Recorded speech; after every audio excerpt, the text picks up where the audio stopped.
Nino Jorjadze, First World War in the Lens of the Georgian Woman War Reporter is the title of the paper that I was supposed to present in Zagreb. So I'm Nestan Nijaradze, co-founder and artistic director of Tbilisi Photo Festival and Tbilisi Photography and Multimedia Museum. And here we go. No books, stories, or imagination can convey all the horrors of the war.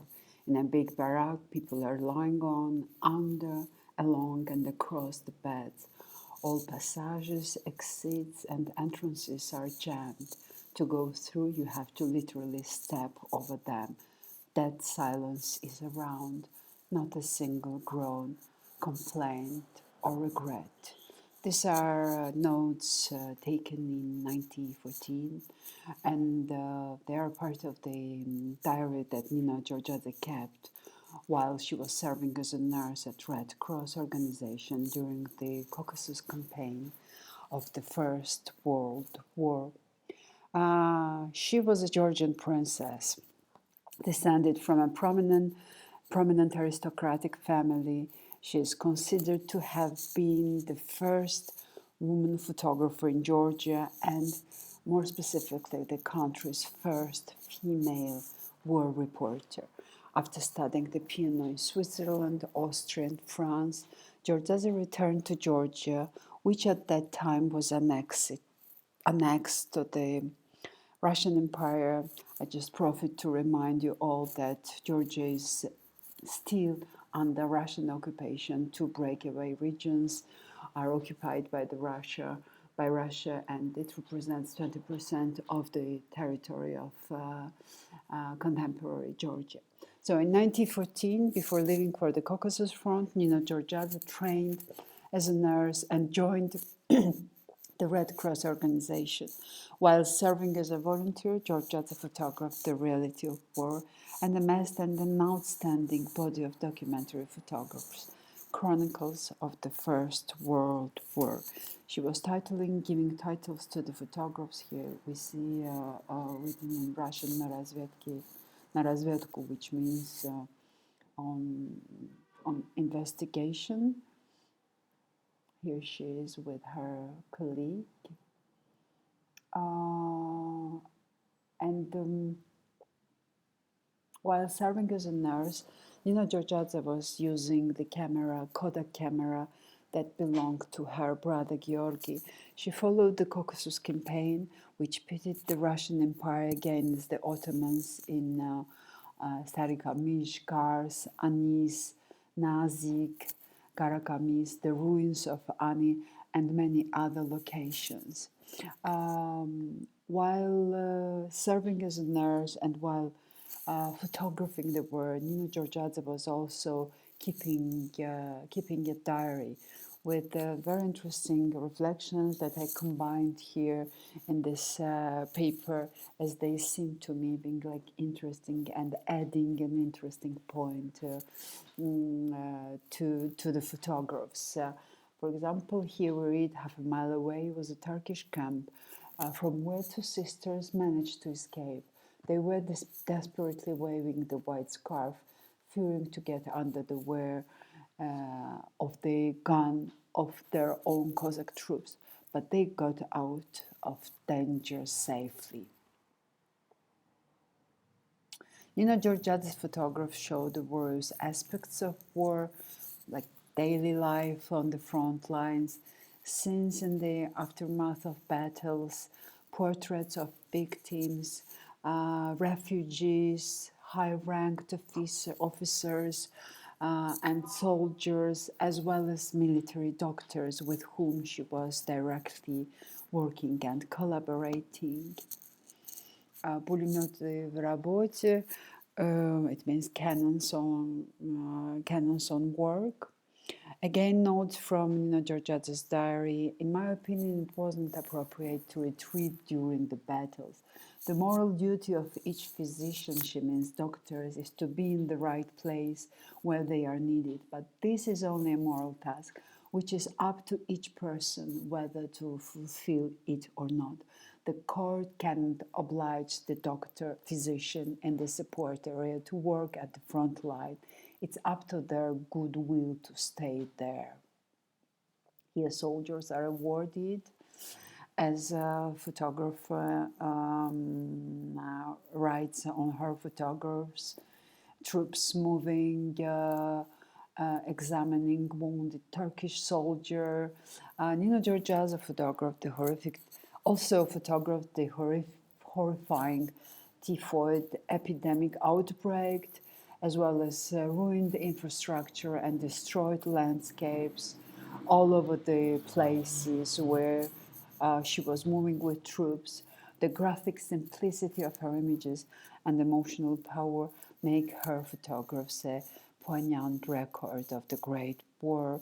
And again, notes, by the evening I already got used to the whiz of bullets. At 8 o'clock, Dr. Stein entered the tea house. After a quick look, he asked, "Princess, are you retreating?" I shouted back from the train, "No, we are opening the dressing point in the carriage." Suddenly the train started to move slowly without any warning signal, any lights. As it turned out later, Sham got Warapanov's order to retreat. Wounded soldiers. 11 November. My window overlooks the mortuary, which brings melancholy. Every day the abandoned, lonely soldiers are brought. That's hideous. There are 25 unburied bodies in the mortuary. 12 of them have been lying there for 2 weeks now. No grave diggers, not enough people. This is nothing else but barbarism, not being able to pay a last tribute to the deceased.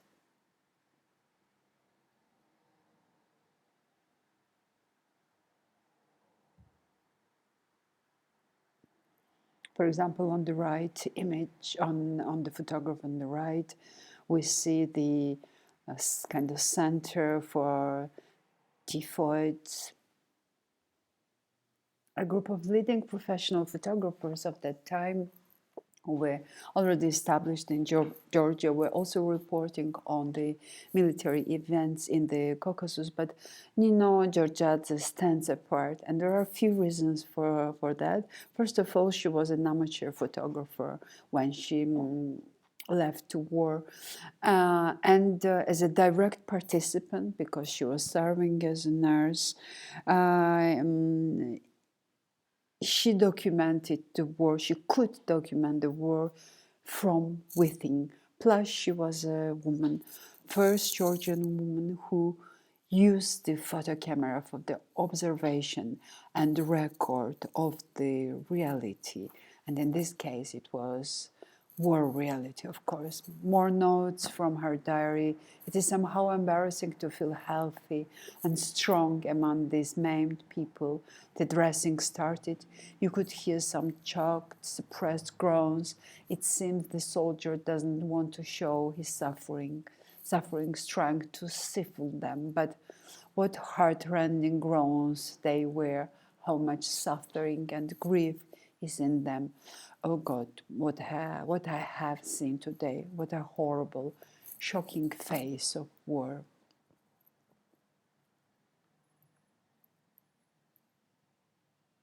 Beautiful photograph. She was also photographing a lot people on her road in the villages, and making also notes. We will have some more notes about the different groups of people that she met during the campaign. So her previously unseen work, which had been safeguarded by her family, was published on the 100th anniversary of the outbreak of the First World War. As well as her photography, she also kept a diary, as mentioned, as I already mentioned, of observations and descriptions of the terrible consequences of war, full of reflections on the nature of human beings, personal turmoils, nature of war, sufferings, and sense of duty. The photographs, combined with the diary notes, constitute constitute a unique record of the reality of the Eastern Front produced by a woman. This body of work powerfully convey the overlooked participation of women in the First World War. And so she was also photographing a lot the refugees on her road. There are tens and tens of images of refugees in the archives of Nino Jorjadze. I just selected a few of them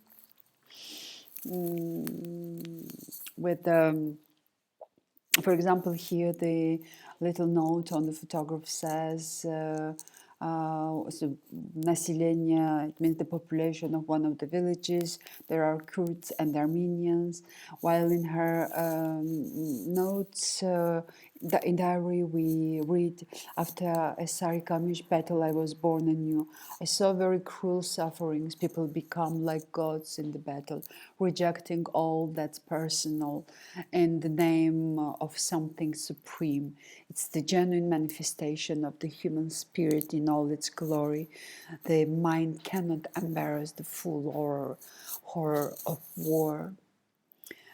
Some different types of cards she wrote on the photograph, and there are, for example, also more explications. The Kurds are a nomadic tribe, and the Turks make use of them. But there is a great difference between Kurds being a non-verbal and unbridled element in the Turkish army and regular troops. The officers stand out by their nobility, which I think is due to their religion. A Kurd is crafty with strongly developed legs. Here we see officers and soldiers that she has been photographing the Turkish flag. For example, the first book featuring the chronicles of Nino Jorjadze, War Chronicles of Nino Jorjadze, has been published in 2015, and the Georgian National Gallery in Tbilisi hosted the first ever exhibition of her images. Her work, which has now taken its rightful place in the history of Georgian photography, has found particular resonance on the country's contemporary photography scene, which mostly is dominated now by female photographers. I have to add that her legacy, her archives are not yet enough studied. It needs a long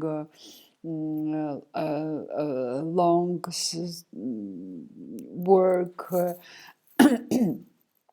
because there are huge, the material is huge and extremely interesting in different directions, not only as a documentation of the war. And because in her diary we also read interesting notes and her reflections about condition of women, their role in peacetime or war times, their behavior, their functions. Here are, for example, some of them. There are a lot of discussions and arguments about how useful the sisters are in the war. I'll try to be unbiased and say about their overall disposition, what made the majority of them go to the war as sisters of mercy. It is useless to send sisters to the very advanced positions as the orderly men successfully do their job there. So some of the views of the cities in Turkey, or some other and view on the river Euphrates. Part of these girls are those who had jobs in peaceful time and earned their living to have some extra money in their pockets. And now, instead of monotonous tapping on Remington or rushing to private lessons, New horizons have opened up for them in new life, new impressions. Married sisters are also belong to this category, who probably want to escape from their boring routine. I would definitely add that Nino Jorjadze, with this big, now unveiled body of work, is interesting not only as an amateur photographer who has covered the reality of Eastern Front, not as a first Georgian woman photographer, not only as a first Georgian woman photographer who have covered the war, but also as a woman who used the medium of photography as a tool of emancipation. And this is extremely important because she was a part of very conservative society. And I think this is the direction that needs to be digged much deeper, as well as all her photographic heritage that include, on one hand, of course, photographs, and on the other hand, diaries with extremely interesting notes.